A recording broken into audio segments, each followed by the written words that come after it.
Oh, welcome to the ComX Aussie Indie Comic Review. And this is where we look at current and classic Aussie indie titles, whether it be a standard one shot, part of a series, or a graphic novel. And we hope to enlighten you and its contents as well as its creators and see where it takes us. If we go off topic, who knows, we all might learn something. So before we start, please like and subscribe to ComX so you don't miss out on any of their comic related content. And if you have any questions, just pop them in the comments section below because this is pre-recorded and we'll endeavour to answer everyone in due time. I'm Danny and my co-host needs no introduction, so I won't give him one. Yep, my name is Max, and I just want a refill of paper towels. I'm a person with new paper towels, and that's great because I've been looking for paper towels and just the right one with the right ply, because if it's too coarse, it might scratch the finish. You know, you need yeah, but if it's too soft, it would crumble at the very touch of a hardened surface. So very very happy with my handy ultra choice there, and my name is Max. Max, who And just I suggest using a dishcloth, a chucks. that's yeah. Okay, yeah, you have a few years on me, so that that's experience and Is talking. it? There you go. There you That go. There you that go. that just blew my mind. Just don't Literally use tissue my paper. GPA.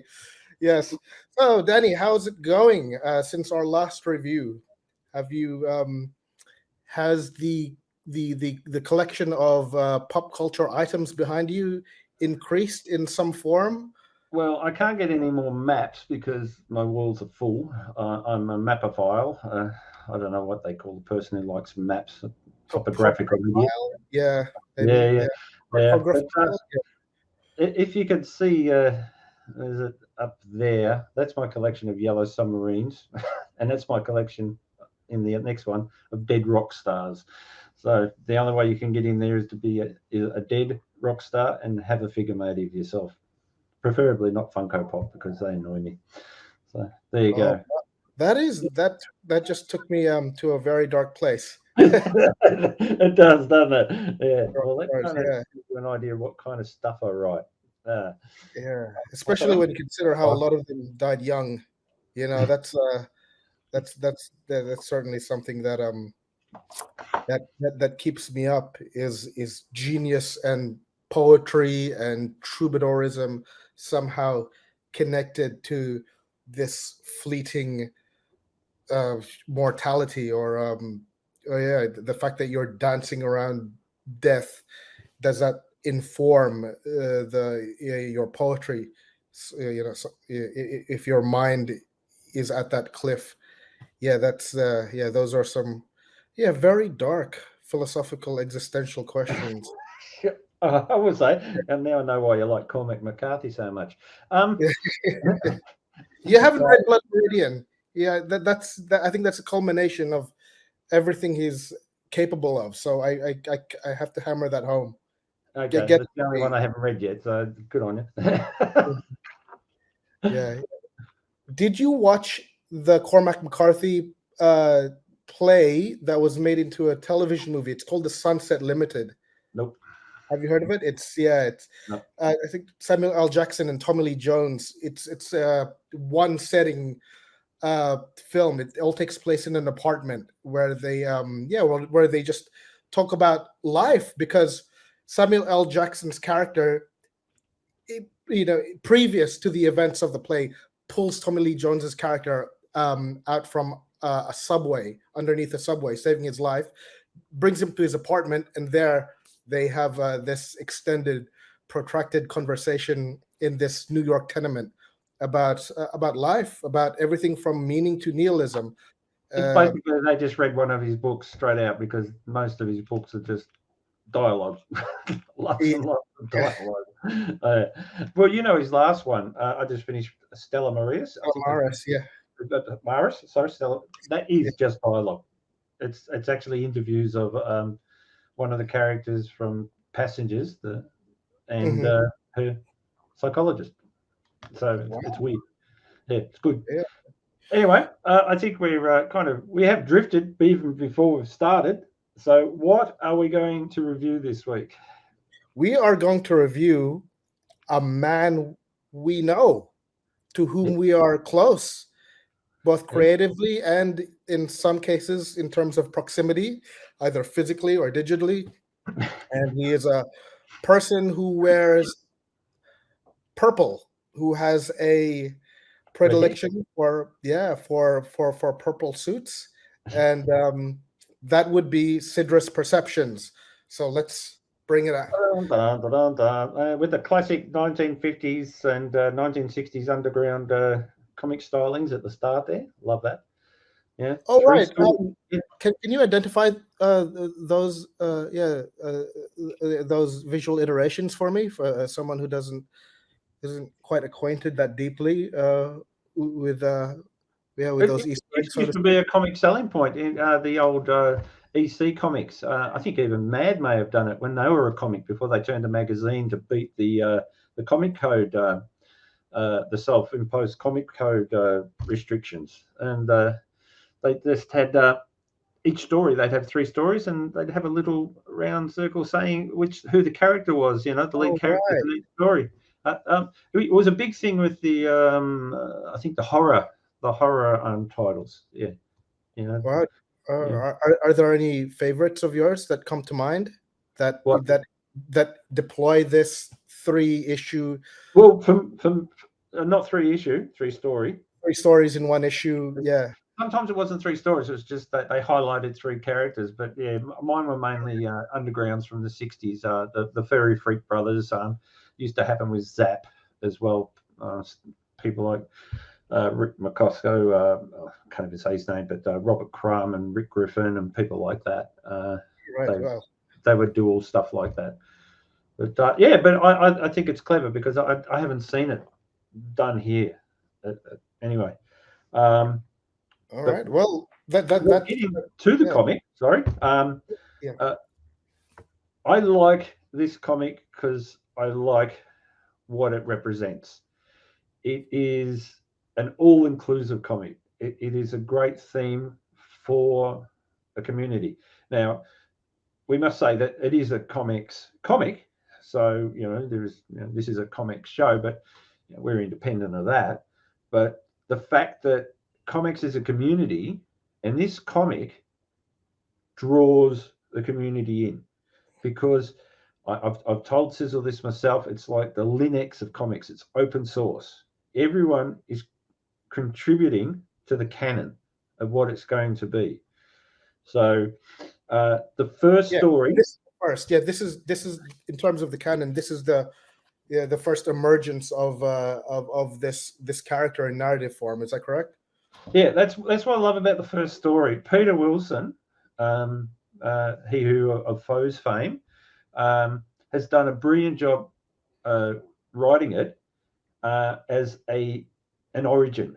It's basically it's at a thing called a SYDRiS Con. So SYDRiS already exists as a hero, and everybody's a big fan. And as and as you the two people who are I don't know, they're just the protagonists. They're not even protagonists. They're just No, they're two. like audience members almost. Yeah, Sorry.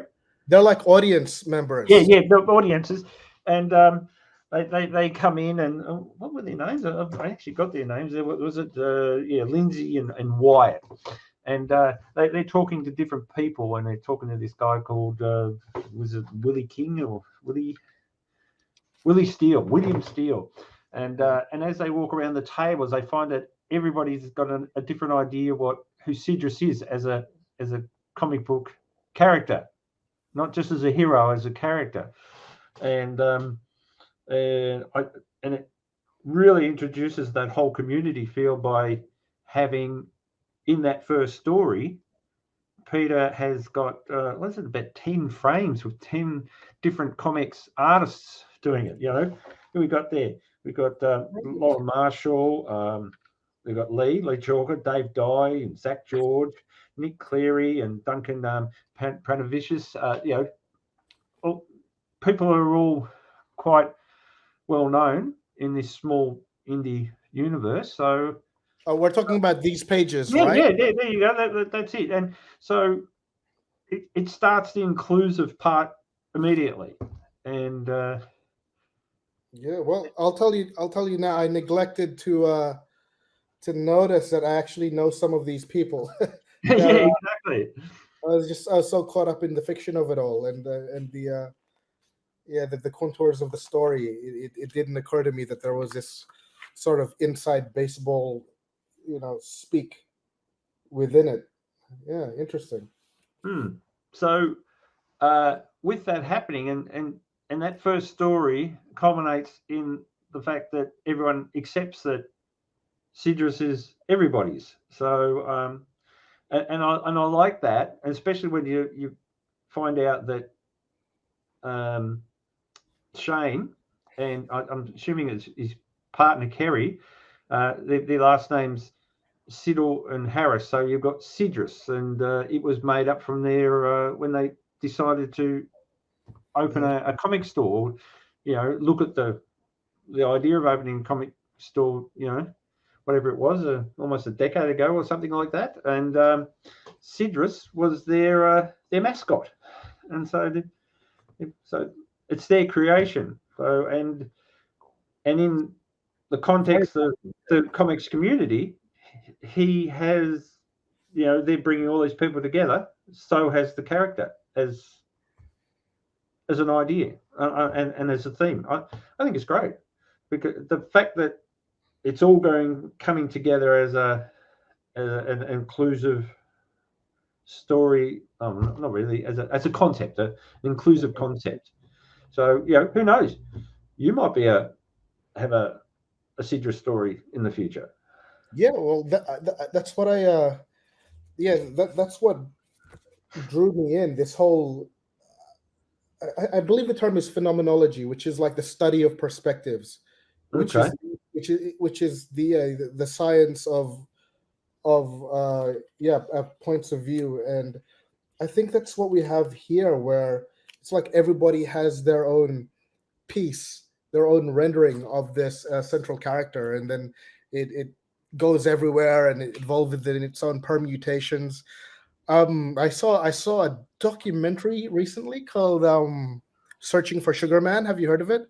Yeah. The About, one about the singer. He actually was quite famous when I was in my 20s. Rodrigo Sixto. Yes. Two great And, albums and disappeared. yeah. And in the in that interval, in that extended interval of his disappearance, everyone had these incredible stories about him. These far-fetched, like he burned himself on stage. Yeah. That he ran for political Create your own office. myth. Yes, I'm going to yes, do that. precisely. Yeah. I think that's what it's called, phenomenology, where we're sort of, we delve into the phenomenology of Sugar Man, of Sixto, and I love how this this first chapter is sort of lending itself to the mythology of one character, and it imbues it with a sense of importance that's beyond just a mascot, so to speak. It's more it's more a vibe. It's more a set of creative values, and it allows itself to become something else. It's not hampered by a set of principles. You can you can do whatever you want with this ball of clay, shape it however you feel. And the beauty of it is, you can find something you like and expand on that. So if you've got 10 people doing 10 different stories, 10 different perspectives, that's going to go out to 10 from every 10. And as you can see, the canon can grow endless. It really is the canon. You could say it's not a canon, because it will just go off it's a multiverse from the start, if that makes sense. Yeah, and unlike multi-level marketing, it has no limits. It would just keep going in this sideways view. But of the three, I'd have to say that this one was my favorite one. I like the second because with the Ryan Vella, the black and white one, because that automatically tells you, okay, here's what we can give you. This is what I'm going to do, and it straight away just goes off on a tangent that you don't expect. It just goes into crazy land. I love it. And if I could just say, as we segue into the second issue, that the differentiation is tactile, meaning that you could feel it. It's printed on a different type of paper. How cool is that? Yeah, well, see, mine's a PDF, so it feels like glass. It's kind of backwards. But I should have the electronic. But if you feel it, I don't know. I don't know for sure, but it feels different. It feels coarser. It feels more papery, if that makes sense. That just adds a whole new dimension to me. That's a surprise, and that actually makes it feel even higher, in my opinion, as a concept. That visceral effect. Going, here we go. It's shiny and sleek. This is what we're doing, and then you go, oh wow, let's go straight back down to black and white and gritty, and that is the story itself. Yes, cool. and exactly. Its form is reflective of its content, and what content? It's if I can use a colloquialism, it's very trippy. It's the sort of these are the sort of images that come to my mind in sleep paralysis. And well, it's very underground, very West Coast underground, 1970s feel to me, and I love that. And I think Ryan Vella does tell trippy stories anyway from the ones I've seen. So I love the fact that they've gone that direction. Yeah, I think if it had been more of the same, it just would have been it would have ruined the effect. But now that you say that, and the fact that you told me it's got different paper, I love that. I'm really thinking that's a great idea. Yeah, it's something you notice. It's definitely something you notice immediately, and I think in the middle pages here, will come to the conclusion that SYDRiS may have some issues with women.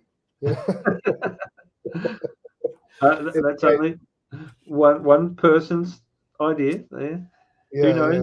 Next issue, he might be gay. We don't know. Yeah, that's true. There's no there's no wrong answers and there's no course correction. No. So next, if we could move on with this triumvirate, the third issue. There's a few familiar names, right? Or at least one familiar name from the issue that we covered last episode. Yeah, Ben Sullivan. Yes, and Ben was the illustrator. Am I correct? That's right. Yeah, I think Hayden Sparrow did the writing on this. He's the author. I also know it's a continuous story, which is kind of unlike others which were self-contained. This one is a to be continued. Yes. Yeah, which I don't know. In anthologies, I always feel a bit weird about continuous stories in anthologies because you have to wait so long for something else to come along. But I like it because it's like the true superhero kind of comic. This one. And yes, it's the one with the narrative through line. Yes. Fauna Trauma, which was the second issue, had a through line, but it was very, not only was it self-contained, but it was very short. Whereas whereas this particular issue has more of the clear-cut good versus evil, and the self-reflection of a hero, which it's less situational and more character-driven. And I also like the way that it just starts in the middle somewhere. We don't have any understanding of backstory or the context of what's happening here. It's just hitting us full on, and that's why I Well, think it's interesting yeah. where it'll go. Yeah, well, the situation may have the situation in that chapter may have brought us into the middle of something, but yeah, you start off with an interrogation and then you flash back into a battle. But in terms of characterization, I think it starts us off in a neat place, exactly where it needs to be. We have a superhero undergoing some sort of existential crisis, and we've established a universe where superheroes are already accepted and where they function, and it gives you glimpses into the flaws of the character which need to be rectified as the narrative progresses. So Well, in that sense, it starts off with a clear beginning. I look at it a totally different way. I look at it as that it started where it has, and that gives someone the opportunity to go back and create that themselves. They Yeah, control the narrative that gets to that point. So, actually, when you think about it, that's pretty horrible for someone who's doing a continuous story because you can totally screw up what they've already written. But if it's a different author, you mean if yeah, it's yeah, a yeah, yeah. So it can also keep you on your toes, and that's where the inventiveness comes out. I suppose it's, if anything, it's more demanding on the writers than the artists, because yeah, they're the yeah, ones who are setting the scene, so to speak, the future directions and everything. yeah, yeah, yeah. It's a big Also, responsibility. yeah, I think when you replace the writer, something, or when you change up the writer, something at its core is definitely shifted. Mm. Something, yeah, definitely changes. Like when I'm watching, say, a television show or a series that I like, and they change the showrunner or the main writer in the middle of the series run, sometimes in the middle of the season, I could feel it, I was just I going to could, ask you that. Being part of that, do you have to wait till the credits to go, I knew something was wrong, or do you just kind of just feel it and that just confirms that you were right? you feel it in the first 5 minutes Really? when Armando Iannucci left Veep. I could feel it in the first 5 minutes of the episode. Some of the darkness of that incredible show was replaced with absurdity, with a sort of less grounded American absurdity, as opposed to the British dark humor that was the defining feature in the first 4 seasons. Mm. And yeah, it was still great, but I missed the writer, for lack of better words. I missed that. Yeah, I missed that characterization. I missed that vibe. I missed those. Yeah, I those mean, quant. Yeah. same thing happened with me when The Simpsons, when Conan O'Brien and half the guys who used to write for National Lampoon got sacked or got put off. Then the show just went, ew. Yeah, Yes. it You, just you, the you ultimate know. side. Yeah. The visual quality may improve, Yeah. especially with advancements in technology, but yeah, you can't. Yeah, there's no replacing the writers, and there's no replacing the heart and soul brought on by the guy who brought us the monorail episode. Or yeah, and you notice everything by virtue of its absence, and that's something I'm gonna have to keep in mind when reading future iterations of Enemies Abound. You'll notice when Hayden Spurrell becomes someone else.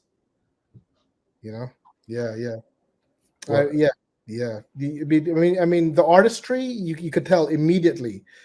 Yeah, when someone, yeah, when an artist is replaced, but you learn to go with it, because yeah, the visual contents may change, but the characters, and the rhythm of the previous issues, and where it's taking you, and and you're familiar with the company of the people involved, and yeah, just there's a shift. When you remove the writer, the company changes. the tone changes, and that's something that I'll be keeping an eye on. I'm just imagining a whole heap of artists watching this now going, big-headed jerks. It's not all about you. No, no. They'll be fine. I've been part of a lot of drink and draws where the words "just writer" have emerged. Yeah, I'm just a writer. He's just a writer. It's fine. But it doesn't take anything away from the contributions of an artist. I mean, I definitely couldn't do what they do, and I don't. And in spite of the narrative that's going along, I don't think AI is going to replace the artist in any way, shape, or form. At least, even in my lifetime. And I totally agree. I yeah. played around with ChatGPT for. We've got in the paper I work for. We're actually writing running a writers initiative for school kids in years 7 to 12, and one of the problems we had is thought, oh, geez, kids are pretty smart these days, and they're also lazy. They might try and do a 400-word chat GPT on any particular subject, because that's what it is. You can choose the subject. So I actually did a few subjects through them at chat GPT, and one thing I noticed, that kept on giving me dot points and things like that when they were writing writing about the subject, and usually it was up to about the fourth prompt before it actually started to mold it a bit better. So I found that it probably would be able to find out who was using that, because you'd still have to pull apart all that information and do it coherently for it to flow, to be a decent article. So I don't think AI is going to be that good, because let's face it, it's only going to draw on things that already exist. Yeah, that's right. It's pulling from a data set. But even on a visual basis, I think that's what a lot of the reticence and the circumspection is coming from, is how it will supplant or even replace visual artists. And it's nowhere near that level. It might look pretty, but consistency is definitely an issue, and it's good for reference. I think as for a non-drawer, I find Midjourney is great in bridging the visual language between me and the artist with whom I am working in terms of referencing, but it doesn't proffer anything that is worthy of a final draft in its current form. And even at its best, there is something missing. There is there's a generalism there where you could just see its counterfeit qualities. Not just in ChatGPT, maybe even in Midjourney. As much as I love it, I think the debates are firmly in the favor of human writers, or human creators. Human creators, I can see it doing like album artwork, something like a one-off thing, and like maybe a poster art for something, but not as a something as more complicated as a full-length comic, or even a series or a run. It just wouldn't work. But in early days, and I'm not scared of it. Like a lot of people say, it's the end of creativity as we know it, and I think I don't. No, man, that's histrionics. That's yeah. I don't know. I don't think an AI bot can do can do Ben Sullivan any justice, or yes, but if we can segue back into what we were talking about in terms of how this comic will evolve. Different writers can jump on the same narratives, and when that happens, we'll notice that absence. Okay. But, I'll put it to you now. If you had to write a SYDRiS story, would you go original, or would you look at the comic that's in front of you, or maybe if there was a second one, what would you draw from? Would you draw inspiration from a previous story, or would you think I'm going to create my own channel that people can gain influence off me? There we No, go. well, because I'm really new to the craft, I think I would piggyback on someone else. And yeah, there's one of these guys, one of these single panel geniuses. I think Okay. I jump on. And the last one where yeah, uh, John, name withheld, where he renders SYDRiS as a conglomeration of radioactive spores. I think that's very interesting. That's some Dr. Manhattan stuff that Okay. Hang on. Okay. I can really. Which one is that? Sorry, I'll just have a quickie peek. Yeah, it's Just the bear with last me. one. You can't meet him, you fool. He's a cloud of radioactive spores that formed during nuclear testings in the outback. Oh, that's Lee Chalker's drawing there. Yeah, but Yeah, they're Peter Wilson's words. Yeah, but yeah, Lee Chalker's the artist there. he's like Lawnmower Man at the end of that film. If you're familiar with that Yeah, movie film. Stephen King short story. Yeah, you All can't right. beat me. Yeah, I didn't know it was Stephen King. That's incredible. Yeah, Yeah. it's from Night Shift, I think that one. Uh, Yeah, collection of short stories. Lawnmower Man. yeah. And you know what happens to the Lawnmower Man in the end? He sort of becomes part of the ether, and yeah, this is sort of Lawnmower Man at the end of that narrative. There's a lot you can do there, but I know that I won't I wouldn't be able to do Peter Wilson any justice with his with his initial character outline here, with his initial situational outline here. But a lot of the pleasure is in the attempt. A lot of the reward is in the attempt. Actually, you got to give him credit there because he started off an origin story, and along the way he's thrown in 10 pictures for Mhm. storylines during that one. Well, whatever it is, an 8-page story. That's a lot of That's hard work. yeah. Mm, Yeah, and you could jump from artist to artist as well, and it would be a completely different visceral experience. mm. Yeah, and yeah, the energy would totally be different. But yeah, you need that cohesive writerly narrative to keep it together, and I think yeah, this John's narrative question mark is the one that definitely speaks to me the most. Oh, cool. Well, there we go. Well, who Yeah, knows? I get an offer at the end of the show. yeah. Who knows? Yeah. How about yourself? Is there any particular? What would you do? Would you start from from scratch, Start build from something scratch. from that? I just think I'd looked at the characters and just draw from scratch. It's early days, so I think that's the best way. I tend to put him into the everyman kind of thing.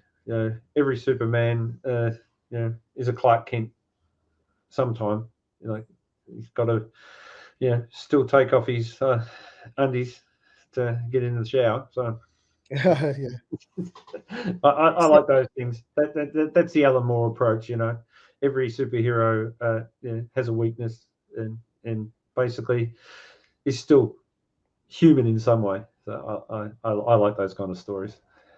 Yeah, well, yeah, same here. It's the human aspects that make the heroes more interesting. Yes. You know, Rorschach might have, incredible strength and dexterity, but it's his paranoia and his self-loathing, which either comes from nihilism or a non-acceptance of Latin homosexuality, that makes his character so fascinating. Yeah, but he was the only character who was true to himself, though. So I Yeah, love that last to scene. his own detriment. Yep, Yes, yep. much to his own detriment. And if you go to say that episode of Justice League in Booster Gold, where his qualities, where his what drew me most to Booster Gold wasn't in his abilities to control future tech, but in his vulnerability to fame and how he lives off social media before social media. It's the very relatable human aspects that that really draws me to stories. That's why my character in Stellar Lands, as fascinating as her ventures through space and her missions are, it's her inner demons. It's her fighting alcoholism that are that's the defining adversary, the defining conflict that runs throughout the pages. And yeah, when it comes to superhumans, I think human is the more interesting aspect.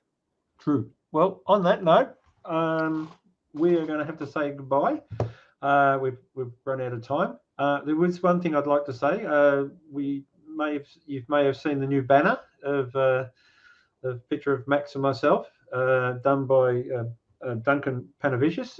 We really appreciate that. That looks fantastic. Duncan, if you don't know, is the creator of Bin Kitty, which apparently is selling like hotcakes at the moment. People just like that mixture of cute little animals and extreme violence. Oh yes, I've read it. It's the dialogue is really good. If you're a fan of if you're a fan of film noir, you can really hear the Humphrey Bogart-esque self-referencing dialogue throughout. It sounds great. I've actually only read the small one that was in the original Presence, and I thought that was cool. It's just I just like the fact it's got a bullet hole right in his forehead. I love that. I haven't read that one. Yeah, okay. All right. Well, thank you once again. And next time we're on, Max, you are going to pick the comic. So all right, yeah, sure. Well, if there are any Aussie indie creators, please leave your creations in the comments below, and we will pick what to review next, depending on its availability and how easily accessible it is. But yeah, if you're a creator and you want a couple of guys, some know-it-alls, of varying depth. One person knows a lot more than the other. I mean, let's face it. But yeah, if you want two people to talk about your comic book to any significant depth, please leave the titles in the comments below, and we will be happy to have a look and comment. And I'm sure you'll get a lot more from what Danny Lowlands has to say in his input. But I'll also do that as well. Okay, and if you've got any questions about what we've talked about tonight, put them in the comments and we will answer them. Okay, on that note, good night. All right, take care. Bye. Like, share, and subscribe. Thank you very much.